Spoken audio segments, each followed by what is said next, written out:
Hello friends, मेरा नाम है रश्मि। ज्ञानपीडिया वर्चुअल क्लासेस में मैं आपका स्वागत करती हूँ।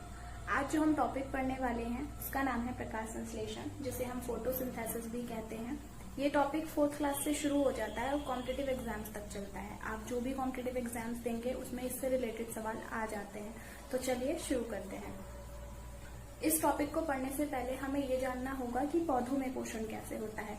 देखिए, संसार में जो भी प्राणी है, जितने भी जीव जंतु हैं, वो किसी ना किसी तरीके से अपना पेट भरने के लिए भोजन का इंतजाम करते हैं। जैसे हम हैं, हम अपने पेट भरने के लिए या तो पेड़ पौधों पर निर्भर रहते हैं या फिर हम दूसरे जीव जंतुओं को खा लेते हैं। उसी प्रकार जो जीव जंतु हैं वो भी कुछ पेड़ पौधों पर निर्भर हैं और कुछ जीव जंतु दूसरे छोटे जीव जंतुओं पर निर्भर करते हैं। इस प्रकार सब अपना अपना भोजन प्राप्त कर लेते हैं। किंतु पेड़ अपना भोजन कैसे प्राप्त करता है? उसके लिए पेड़ को 2 भागों में बांटा गया है। नंबर 1 स्वपोषी और नंबर 2 विषमपोषी। स्वपोषी को हम ऑटोट्रॉपिक भी कहते हैं। स्वपोषी का मतलब स्व प्लस पोषण।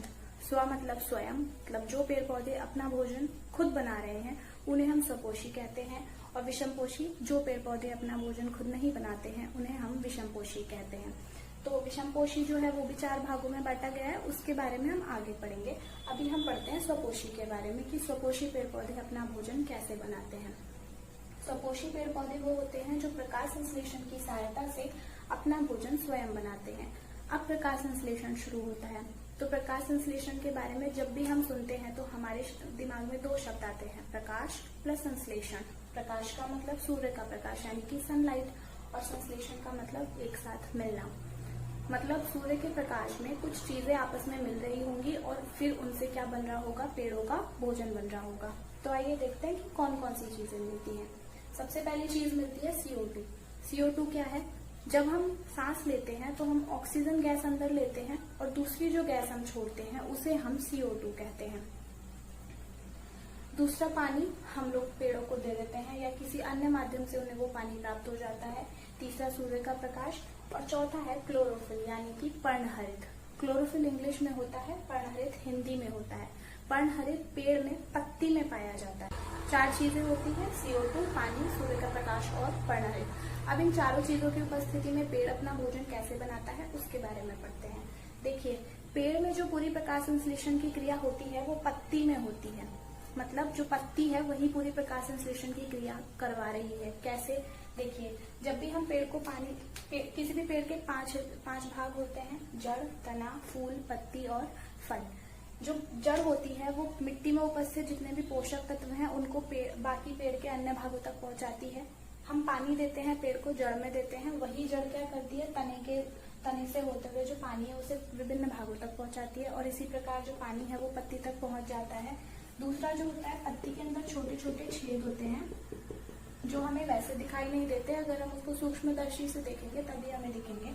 उन छेदों को बोला जाता है रंध्र, और इंग्लिश में हम इसको बोलते हैं स्टोमेटा।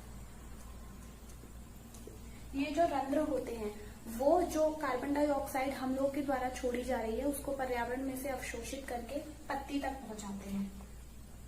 कार्बन डाइऑक्साइड को रंध्र अवशोषित करता है पत्ती में।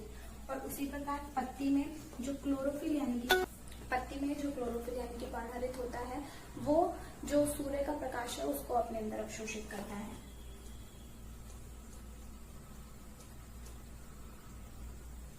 एक बार और समझ लेते हैं।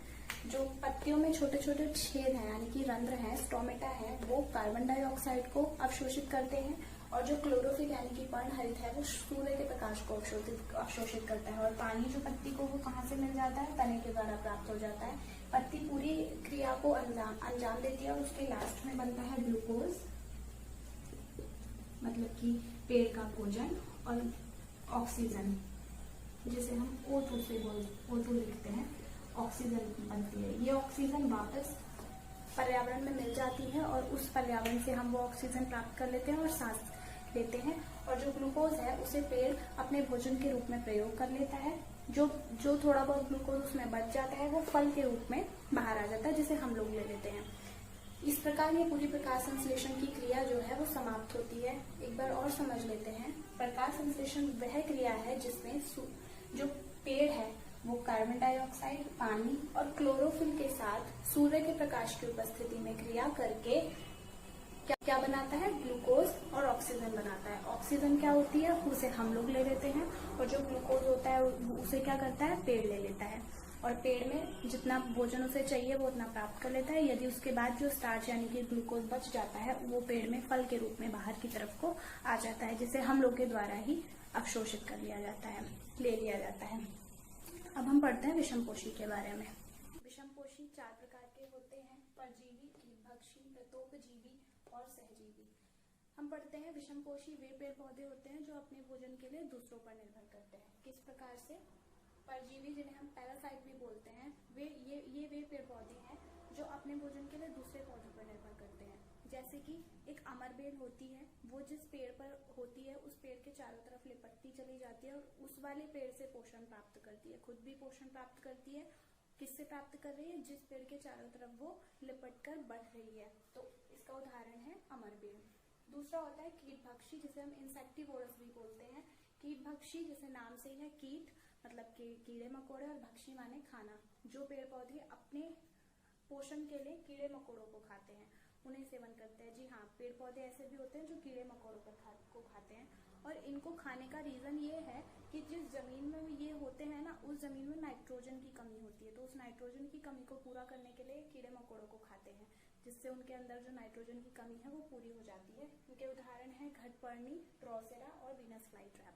घटपर्णी मतलब एक पेड़ होता है, उसमें घड़े के आकार के पत्ते होते हैं। वो जब कोई भी कीड़ा आता है तो वो खुलता है और वो कीड़े को अंदर लेता है और बंद हो जाता है। इस प्रकार से ये कीड़ों को खाते हैं। तीसरा है व्रतोपजीवी यानी कि सैप्रोफाइटिक। सैप्रोफाइटिक वे पेड़ पौधे होते हैं जो पेड़ पौधों में पर्णहरित नहीं होता। अगर पर्णहरित नहीं होता है तो प्रकाश संश्लेषण नहीं होता है। तो इस प्रकार ये पेड़ पौधे वो पेड़ पौधे होते हैं जो मृत पदार्थों से और सड़े गले पदार्थों से पोषण प्राप्त करते हैं। जैसे आपने देखा होगा कि यदि कोई सड़ी गली चीज है या गीली नमी वाली चीज है तो उस पर कुछ ऐसे छाते जैसी संरचनाएं उत्पन्न हो जाती हैं, उन्हें कुकुरमुत्ता बोला जाता है। तो ये उन सड़े गले पदार्थों से अपना पोषण प्राप्त करते हैं।